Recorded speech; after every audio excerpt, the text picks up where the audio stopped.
Every pregnancy needs utmost care and attention. But certain pregnancies need a little extra attention. An Rh negative mother carrying an Rh positive baby is at increased risk of complications. BSV is at the forefront to ensure safe delivery in every Rh negative pregnancy.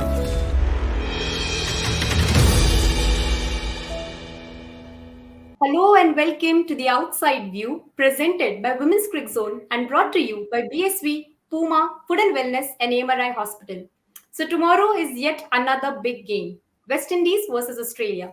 West Indies snatched those two stunning victories, but faced a defeat against India. Australia, 3 wins in a row. So let's just preview it quickly with our experts joining me, Shatira and Marina.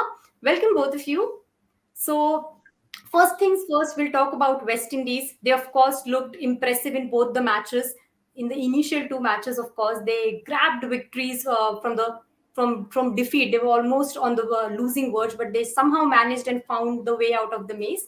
But do you think, Shatira, there is an over dependency on the probably the Haley Matthews or Deandra Dot in the top order of West Indies? Because we haven't seen, apart from that partnership between Shadeen Nation and Shemaine Campbell that came in the second game, we haven't really saw the middle order like the likes of Stefani Taylor or Kaisia Knight coming and clicking in for the team. Do you think there's an over dependency on the openers? Yeah, obviously they were doing well, and they bring the match from. If you see the first two match, the top order did very well, and basically they bring the team out from the danger. So they got two excellent win in the first two match, but with that in the third match their experience was not too much good, so they have lost against India 155 run, and it is a big margin. So if they can come out from that trauma, maybe that trauma I'll say, because if you'll get the starting, if you'll get this two amazing win, after that the third match you lost with 155 runs, it's not a good side, I think. And West Indies is the team you can predict anytime. So someday they will do some extraordinary things which you never think about, like they could do it, which they did with New Zealand. But after that, when your expectation will be very high with that team, that time maybe they will lose the match. So they are that kind of team, but we cannot say about the team before, like what they are doing in that given day.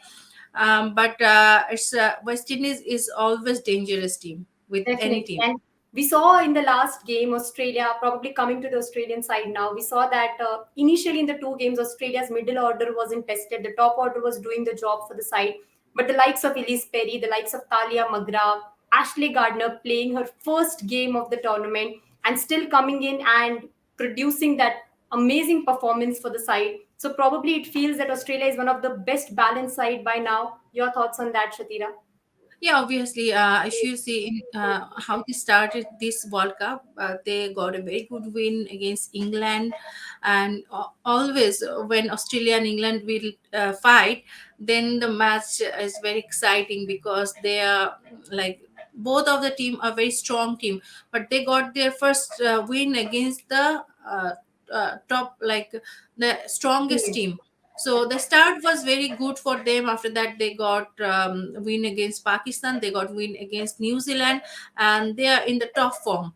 So everyone who is coming in Australia, they are playing very good cricket, because whatever it is, if the new player is coming and this is the first time they are playing, because when they are coming in the national team, before that they have played a lots of domestic matches, and if, you know about the quality of their domestic match is almost like the international matches, and they have lots of good quality players.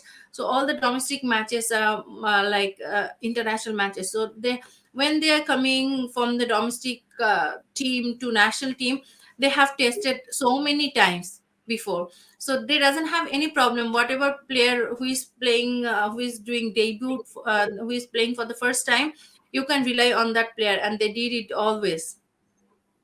Definitely. And we'll just have a quick look at the head to head of both the teams, so as to how they've fared when they faced each other. Of course, they've played 13 matches for now. Australia clearly having the edge, 12 wins, and West Indies won. But that shouldn't hurt West Indies by the kind of form that they've carried.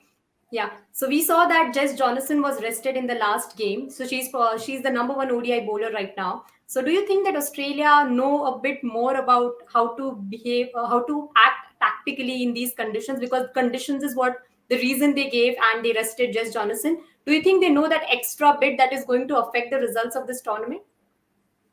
Well, I mean, Meg Lanning and I think the think tank of Australian side are very clinical, and they are champions for some reason. They do their homework, they understand their own strengths, they do work on their opposition's weakness, and I mean, it's not a bad thing to utilize your players. It's kind of an army. You need to utilize your soldiers in the right in a proper manner. If you don't do that, you might lose the battle. So I'm not actually worried, or I'm not against this idea that you need to be maneuvering your players for the best results. That's why they are number one, and that's what actually Lanning is known for. I've said that she's very disciplined captain, and she likes to be clinical. She does her homework, and yes, they can also afford to change and switch, because she's got a lot of match winning players who likes to take up the role and make an impact right away. So she can also afford to do that. And if you're doing for a certain result and it works out, there's no harm in it.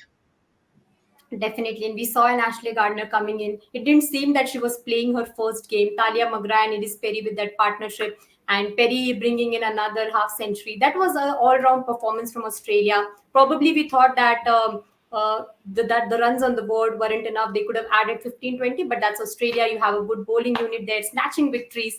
West Indies, of course, those two victories should give them confidence, though they lost the game against India. So it's going to be an interesting battle out there. Who do you think is entering this contest as favorites? Coming to you, Marina, first.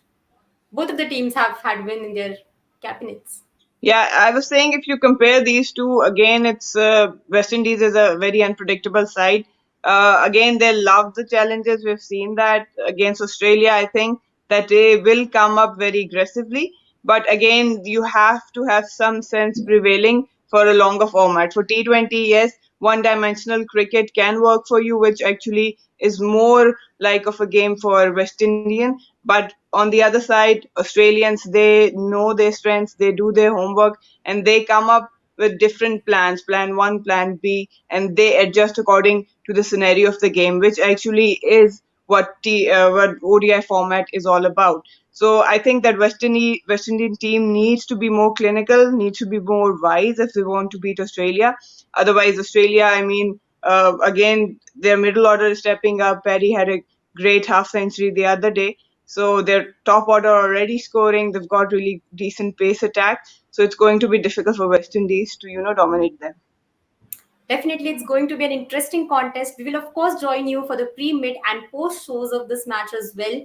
You can also tell us who do you think is entering this contest as favorites in the comment section. Until then, you can stay tuned to Women's Cricket Zone for all the updates on women's cricket.